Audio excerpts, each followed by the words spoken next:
Our Castlewood relatives kept us with them till the commencement of the new year, and after a fortnight's absence, which seemed like an age to the absurd and infatuated young man, he returned to the side of his charmer. Madame de Bernstein was not sorry to leave the home of her father. She began to talk more freely as we got away from the place.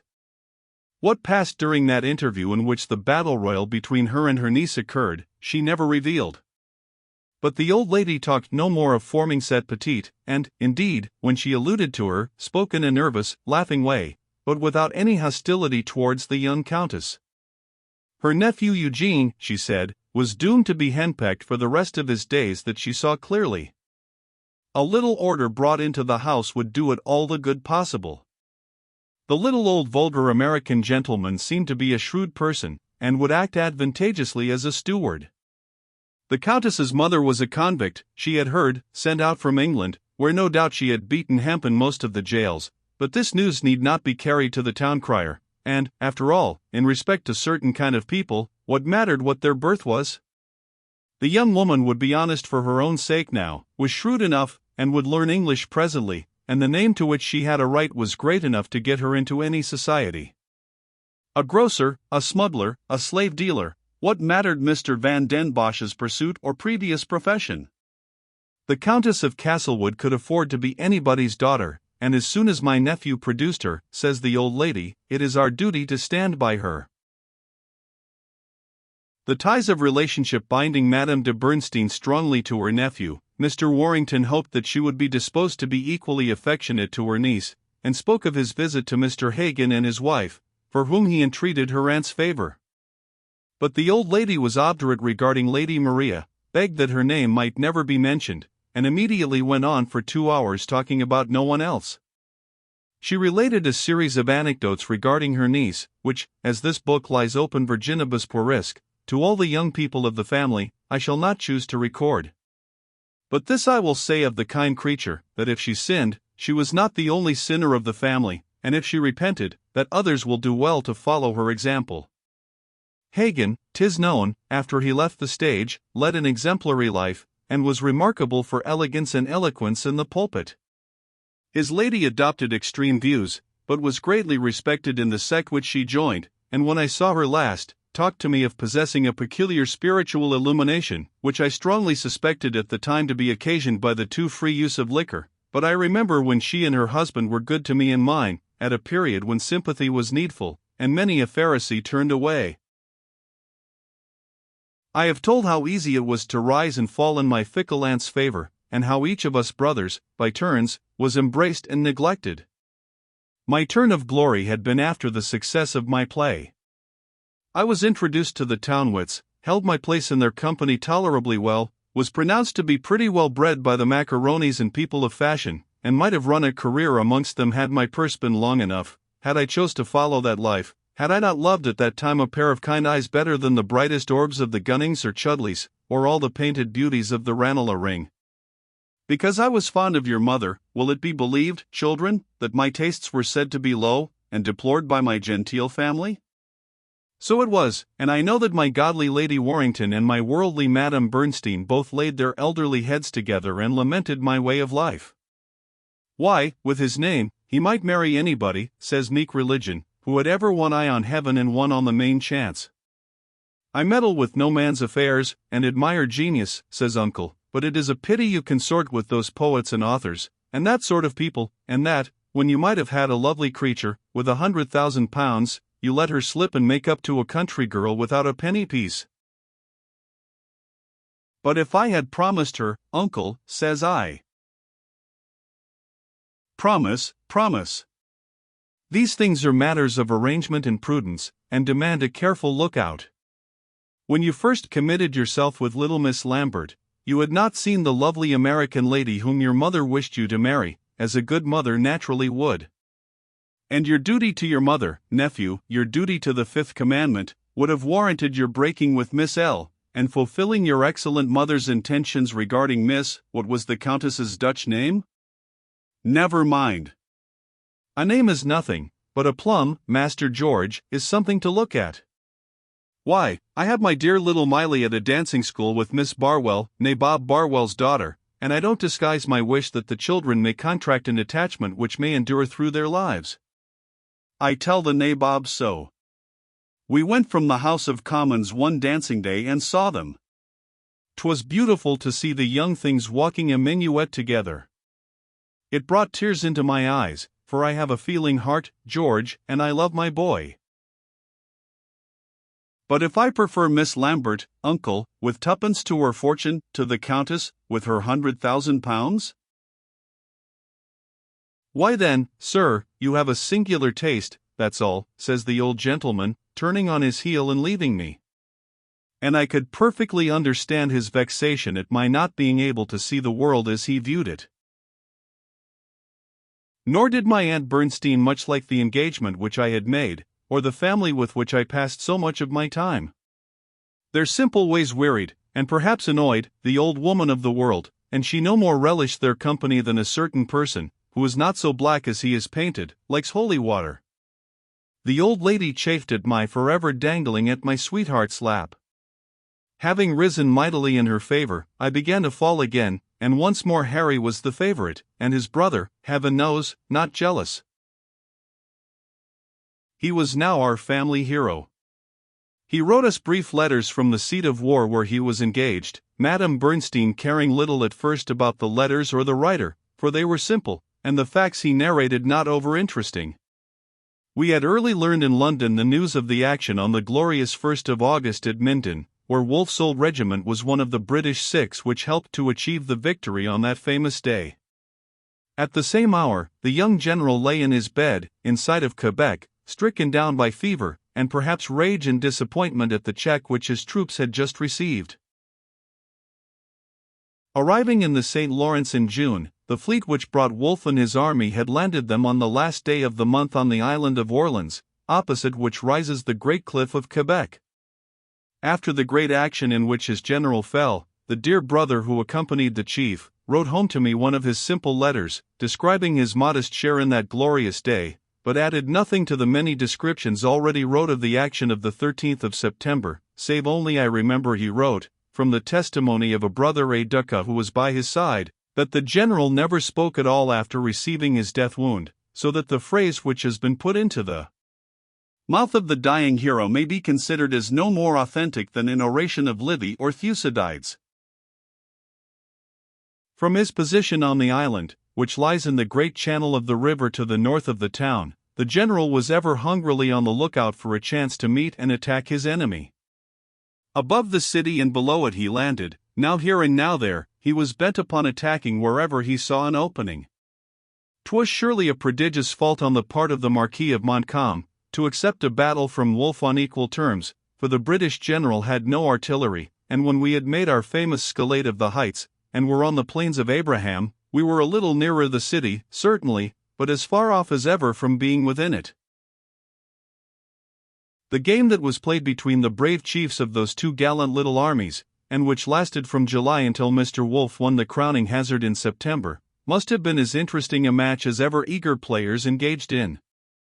On the very first night after the landing, as my brother has narrated it, the sport began.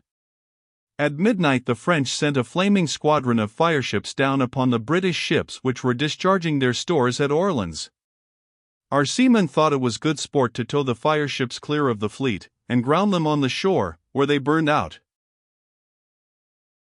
As soon as the French commander heard that our ships had entered the river, he marched to Beauport in advance of the city and there took up a strong position. When our stores and hospitals were established, our general crossed over from his island to the left shore, and drew nearer to his enemy. He had the ships in the river behind him, but the whole country in face of him was in arms.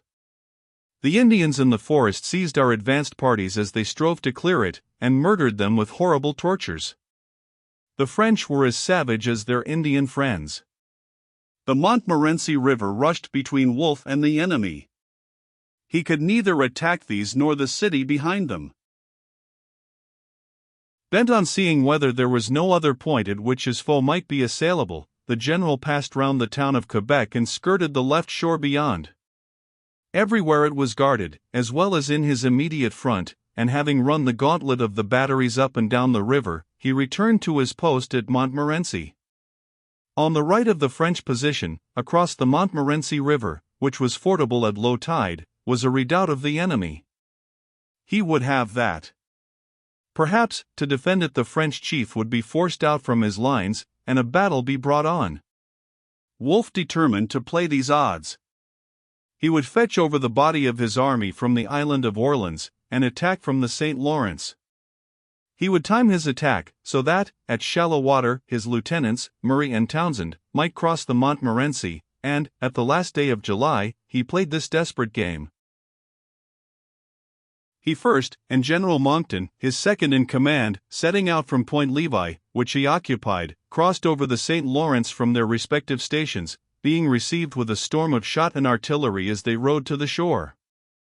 No sooner were the troops landed than they rushed at the French redoubt without order, were shot down before it in great numbers, and were obliged to fall back. At the preconcerted signal, the troops on the other side of the Montmorency advanced across the river in perfect order. The enemy even evacuated the redoubt and fell back to their lines, but from these the assailants were received with so severe a fire that an impression on them was hopeless, and the general had to retreat. The Battle of Montmorency, which my brother Harry and I have fought again many a time over our wine, formed the dismal burthen of the first dispatch from Mr. Wolfe which reached England and plunged us all in gloom. What more might one expect of a commander so rash? What disasters might one not foretell? Was ever scheme so wild as to bring 3 great bodies of men, across broad rivers, in the face of murderous batteries, merely on the chance of inducing an enemy, strongly entrenched and guarded, to leave his position and come out and engage us? 'Twas the talk of the town. No wonder grave people shook their heads, and prophesied fresh disaster. The general, who took to his bed after this failure, shuddering with fever, was to live barely 6 weeks longer, and die immortal. How is it, and by what, and whom, that greatness is achieved? Is merit, is madness the patron? Is it frolic or fortune? Is it fate that awards successes and defeats? Is it the just cause that ever wins? How did the French gain Canada from the savage, and we from the French, and after which of the conquests was the right time to sing Te Deum? We are always for implicating heaven in our quarrels, and causing the gods to intervene whatever the notice may be. Does Broughton, after pummeling and beating Slack, lift up a black eye to Jove and thank him for the victory? And if 10,000 boxers are to be so heard, why not one? And if Broughton is to be grateful, what is Slack to be? By the list of disabled officers, many of whom are of rank, you may perceive, sir, that the army is much weakened. By the nature of this river, the most formidable part of the armament is deprived of the power of acting, yet we have almost the whole force of Canada to oppose. In this situation there is such a choice of difficulties, that I own myself at a loss how to determine. The affairs of Great Britain, I know, require the most vigorous measures, but then the courage of a handful of brave men should be exerted only where there is some hope of a favorable event. The Admiral and I have examined the town with a view to a general assault, and he would readily join in this or any other measure for the public service, but I cannot propose to him an undertaking of so dangerous a nature, and promising so little success. I found myself so ill, and am still so weak, that I begged the general officers to consult together for the public utility. They are of opinion that they should try by conveying up a corps of 4,000 or 5,000 men, which is nearly the whole strength of the army, after the points of Levi and Orleans are put in a proper state of defense, to draw the enemy from their present position, and bring them to an action. I have acquiesced in their proposal, and we are preparing to put it into execution. So wrote the general, of whose noble letters it is clear our dear scribe was not the author or secretary, from his headquarters at Montmorency Falls on 2nd day of September, and on the 14th of October following, the Rodney cutter arrived with the sad news in England. The attack had failed, the chief was sick, the army dwindling, the men a city so strong that assault was almost impossible. The only chance was to fight the Marquis of Montcalm upon terms of less disadvantage than attacking his entrenchments, and, if possible, to draw him from his present position. Would the French chief, whose great military genius was known in Europe, fall into such a snare? No wonder there were pale looks in the city at the news, and doubt and gloom wheresoever it was known. 3 days after this first melancholy intelligence, came the famous letters announcing that wonderful consummation of fortune with which Mr. Wolfe's wonderful career ended. If no man is to be styled happy till his death, what shall we say of this one? His end was so glorious, that I protest not even his mother nor his mistress ought to have deplored it, or at any rate have wished him alive again. I know it is a hero we speak of, and yet I vow I scarce know whether in the last act of his life I admired the result of genius, invention, and daring, or the boldness of a gambler winning surprising odds. Suppose his ascent discovered a half hour sooner, and his people, as they would have been assuredly, beaten back? Suppose the Marquis of Montcalm not to quit his entrenched lines to accept that strange challenge? Suppose these points, and none of them depend upon Mr. Wolfe at all, and what becomes of the glory of the young hero, of the great minister who discovered him, of the intoxicated nation which rose up frantic with self-gratulation at the victory? I say, what fate is it that shapes our ends, or those of nations? In the many hazardous games which my Lord Chatham played, he won this prodigious one. And as the greedy British hand seized the Canadas, it let fall the United States out of its grasp. To be sure, this wisdom d'après coup is easy. We wonder at this man's rashness now the deed is done, and marvel at the other's fault. What generals some of us are upon paper! What repartees come to our mind when the talk is finished! And, the game over, how well we see how it should have been played.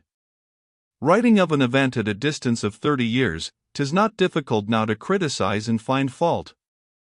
But at the time when we first heard of Wolfe's glorious deeds upon the plains of Abraham, of that army marshalled in darkness and carried silently up the midnight river, of those rocks scaled by the intrepid leader and his troops, of that miraculous security of the enemy, of his present acceptance of our challenge to battle, and of his defeat on the open plain by the sheer valor of his conqueror, we were all intoxicated in England by the news. The whole nation rose up and felt itself the stronger for Wolfe's victory. Not merely all men engaged in the battle, but those at home who had condemned its rashness, felt themselves heroes. Our spirit rose as that of our enemy faltered. Friends embraced each other when they met. Coffee-houses and public places were thronged with people eager to talk the news. Courtiers rushed to the king and the great minister by whose wisdom the campaign had been decreed. When he showed himself, the people followed him with shouts and blessings. People did not deplore the dead warrior, but admired his euthanasia. Should James Wolfe's friends weep and wear mourning, because a chariot had come from the skies to fetch him away? Let them watch with wonder, and see him departing, radiant, rising above us superior. To have a friend who had been near or about him was to be distinguished. Every soldier who fought with him was a hero. In our fond little circle I know 'twas a distinction to be Harry's brother. We should not in the least wonder but that he, from his previous knowledge of the place, had found the way up the heights which the British army took, and pointed it out to his general. His promotion would follow as a matter of course. Why, even our Uncle Warrington wrote letters to bless heaven and congratulate me and himself upon the share Harry had had in the glorious achievement. Our Aunt Beatrix opened her house and received company upon the strength of the victory. I became a hero from my likeness to my brother. As for Parson Sampson, he preached such a sermon that his auditors, some of whom had been warned by his reverence of the coming discourse, were with difficulty restrained from huzzaying the orator, and were mobbed as they left the chapel. "Don't talk to me, madam, about grief," says General Lambert to his wife, who, dear soul, was for allowing herself some small indulgence of her favorite sorrow on the day when Wolfe's remains were gloriously buried at Greenwich. "If our boys could come by such deaths as James's, you know you wouldn't prevent them from being shot, but would scale the Abraham Heights to see the thing done. Wouldst thou mind dying in the arms of victory, Charlie?" he asks of the little hero from the Chartreux. "That I wouldn't," says the little man, and the doctor gave us a holiday, too. Our Harry's promotion was ensured after his share in the famous battle, and our aunt announced her intention of purchasing a company for him.